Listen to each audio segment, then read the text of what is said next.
کلات کے قریب مسافر کوچ پر فائرنگ اور دستی بم سے حملہ کیا گیا ہے۔ حملے میں 3 مسافر جاں بحق ہو گئے، 10 افراد زخمی ہوئے ہیں۔ زخمیوں میں 2 مسافروں کی حالت تشویشناک ہے۔ لاشوں اور زخمیوں کو DHQ اسپتال منتقل کر دیا گیا ہے۔ پولیس کا کہنا ہے کہ مسافر کوچ کراچی سے کوئٹہ جا رہی تھی۔ اس کی تفصیل جانتے ہیں نمائندہ جیو نیوز ندیم کوثر نے ہمیں جوائن کیا ہے۔ ندیم، اب تک کیا پتہ چلا ہے؟ پولیس کا کیا بتانا ہے مزید؟ جی، اس حوالے سے جو ہماری پولیس حکام سے بات ہوئی ہے ان کا یہی کہنا تھا کہ یہ کوچ جو ہے کراچی سے کوئٹہ جا رہی تھی۔ جب یہ کلات کے قریب نمرا کراس کے پاس پہنچی ہے تو نامعلوم مسلح افراد نے پہلے فائرنگ کی، اس کے بعد جو ہے دستی بم بھی اس بس پر پھینکے ہیں، جس کے نتیجے میں اب تک جو ہمیں پولیس حکام سے بات ہوئی ہے اس میں 3 افراد جو ہے وہ جاں بحق ہو گئے ہیں اور 10 افراد زخمی ہوئے ہیں۔ ان کو جو ہے ڈسٹرکٹ اسپتال کلات منتقل کر دیا گیا ہے، جہاں 2 زخمیوں کی حالت جو ہے وہ نازک بتائی جا رہی ہے۔ اس وقت کلات کے اسپتال میں ایمرجنسی لگا دی گئی ہے، ڈاکٹرز پیرامیڈیکل اسٹاف کو بھی طلب کر لیا گیا ہے اور جو زخمی ہیں ان کو طبی امداد دی جا رہی ہے، جبکہ پولیس، FCA اور دیگر قانون نافذ کرنے والے اداروں نے جو جگہ ہے جہاں یہ واقعہ ہوا ہے وہاں بھی اس علاقے کو گھیرے میں لے لیا ہے۔ اس کے علاوہ جو ہے اسپتال میں بھی سیکورٹی بڑھا دی گئی ہے۔ جی ندیم، یہ بتائیے گا حملہ آوروں سے متعلق ابتدائی تفتیش میں کچھ پتہ چل سکا ہے؟ کتنے حملہ آور تھے؟ کہاں سے فائرنگ ہوئی؟ جی، جو پولیس حکام کا یہی کہنا تھا کہ جو وہاں کوئی قریبی پہاڑی ہیں وہاں حملہ آور جو ہے چھپے ہوئے تھے۔ جیسے یہ بس قریب آئی ہے تو انہوں نے بس کے اوپر فائرنگ کر دی ہے، ساتھ میں جو ہے دستی بم بھی پھینکے ہیں۔ جو زخمی ہیں ان کی حالت بھی ٹھیک ہے۔ ندیم کوثر ساتھ ہی رہے گا، اسی پر بات کریں گے۔ ترجمان حکومت بلوچستان شاہد رند صاحب نے ہمیں جوائن کیا ہے۔ شاہد رند صاحب، ابتدائی طور پر اس افسوسناک واقعے کی کیا تفصیل آپ تک پہنچی ہے؟ جی دیکھیں، اب سے کچھ دیر قبل یہ افسوسناک واقعہ پیش آیا ہے جہاں پر دہشت گردوں کی جانب سے گھات لگا کے ایک مسافر بس پر حملہ کیا گیا ہے، جس کے نتیجے میں 3 مسافر شہید ہوئے ہیں جبکہ 7 جو ہے وہ زخمی ہیں۔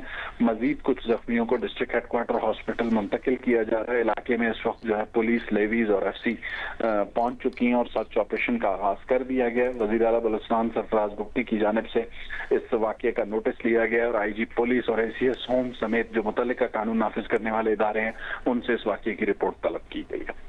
ابھی تک شاہد رند صاحب، جو دہشت گرد حملہ آور تھے ان کے بارے میں کچھ معلومات مل سکی ہیں؟ کتنے لوگ تھے وہ جن کی جانب سے فائرنگ کی گئی اور یہ افسوسناک حادثہ پیش آیا؟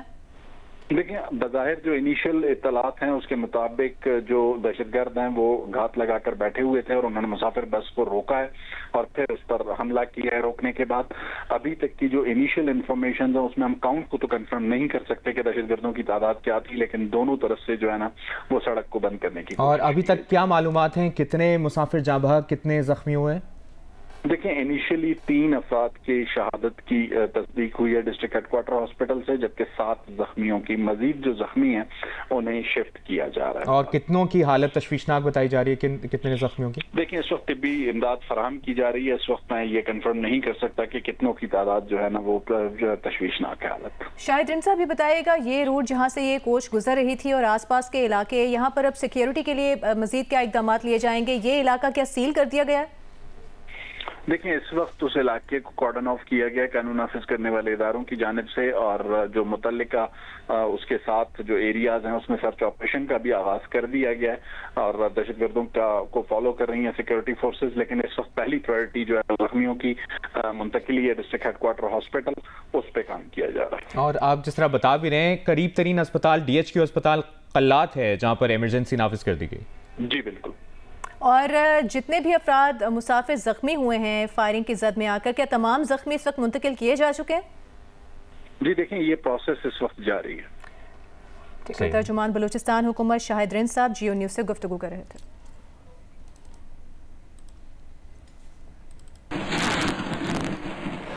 ابھی آپ کو بتائیں، اسرائیل نے شامی وزارت دفاع کی عمارت پر بمباری کی ہے۔ شامی سیکیورٹی ذرائع کا کہنا ہے کہ بمباری میں سیکیورٹی اہلکاروں کی ہلاکت اور زخمی ہونے کی اطلاعات ہیں۔ اسرائیل نے شام میں صدارتی محل کے قریب بھی حملہ کیا ہے۔ شام کے دارالحکومت دمشق میں ایک دھماکہ بھی سنا گیا ہے، عرب میڈیا یہ رپورٹ کر رہا ہے۔ شباب في عندنا قصف، شباب قصف قصف يا شباب، خذونا على الهواء، شباب قصف بسرعة،